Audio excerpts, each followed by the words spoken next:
posted today, in fact, on Facebook, as I do a daily post. Today I posted something from Sai Baba. It says, all the diverse communities across the nation should be united. Mankind should become one family. The world will then become a paradise. If differences are allowed to grow, nations will disintegrate. Those promoting differences between people are destroying the love and compassion in human hearts. They are breaking up mankind into fragments. There is no greater sin than this. What the world needs today is the redeeming and unifying force of love. Love which continually expands and embraces more and more people. By giving up narrow ideas regarding one's religion, nation, or caste, by developing a broad outlook and cultivating the company of the good, you can elevate your life and make it meaningful and satisfying. Imbibe good thoughts, develop a large-hearted attitude towards all people, taking to heart and practicing the wise words of elders. Do not waste both life and money. It all goes back to removing the diversity. Exactly. You know, Keith, I heard Swamiji a while back, and he said, look, we all bleed the red blood. We all have the same basic body temperature. We all require the same 9 months, you know, in the birth formation. He said, you know, maybe we'll catch on that we're all family. And it's liberating, Keith. It's liberating when I don't have to see us and them. Then I can embrace this incredible, and it is an incredible human family. And there are so many unsung heroes. There are so many brave warriors. I saw Indian mothers, you know, sitting on a blanket and feeding a baby while they tended tea to the people who passed by, and working and loving and caring. And Keith, I don't see how we can do anything but lend support to our brothers and sisters of every nationality, of every religion, and seek to go forward and really embrace what Jesus said, you know, that to love God with all our being and to love others as we love ourselves. On this hangs all the law and the prophets. Hello, that's a mouthful, Keith. He's saying if you want to melt it all down, all your doctrines and all your teaching, it's about treating other people the way you want to be treating and loving this indefinable divine with everything we have. And I don't know, Keith, I get excited about those ideas. And I think, you know, Keith, the movie The Matrix really is quite a parable for people seeking truth, you know. And you remember the conversation with Morpheus and Neo, and he says, you're here because you know something. What you know you can't explain, but you feel it. And you felt it your entire life that there's something wrong with the world. You know, Keith, I can take that conversation right there, and I can tell you that as a child, when I began to hear these barriers being put up between people and different ideologies, it didn't feel right to me, Keith. Something didn't feel right about that. And I would see, you know, how other nations, how they suffer, they toil, they work. You know, I have friends from Iraq, and when I visit in their home, they treat me royally. And Keith, all I see is they just want to live peacefully, you know, and they want the same things we want. The same things that I want. That's correct. And there is so much more that we have in common than that separates us. And of course, you know, this is difficult, Keith, for, say, ministers like myself that are entrenched in a certain aspect of Christianity, a certain denomination. We call it denomination as if it's 5, 10s, or 20s. You know, it's funny.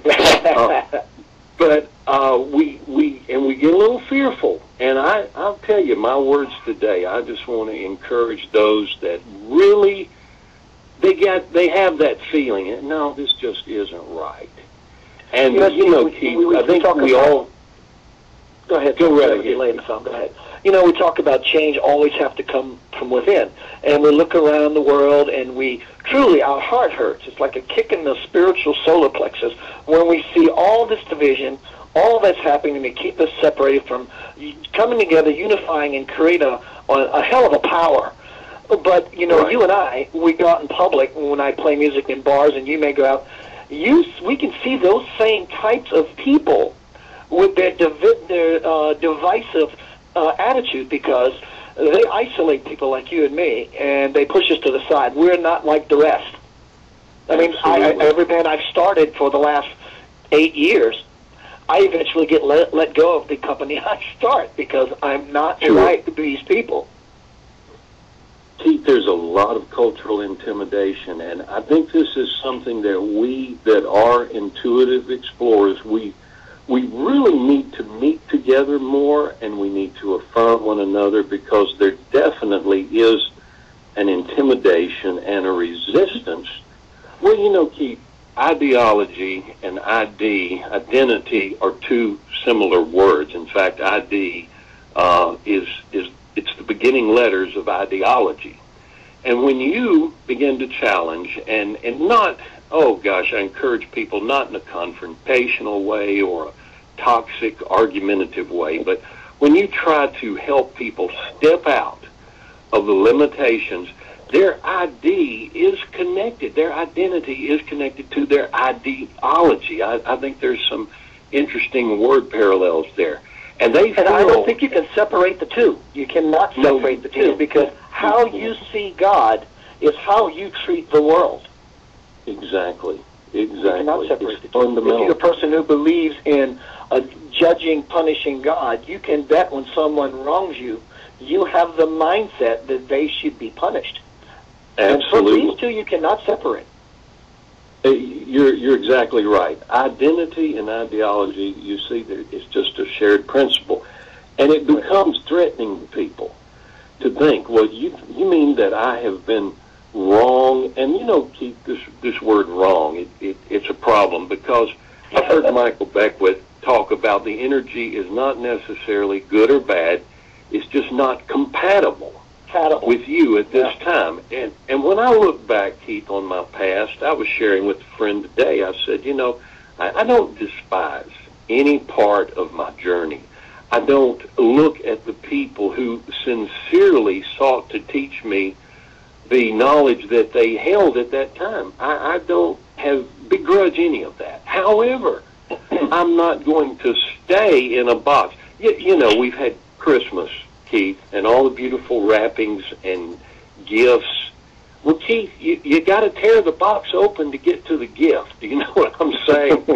And we have to explode the boxes of limitation in order to really release the gift of the human consciousness.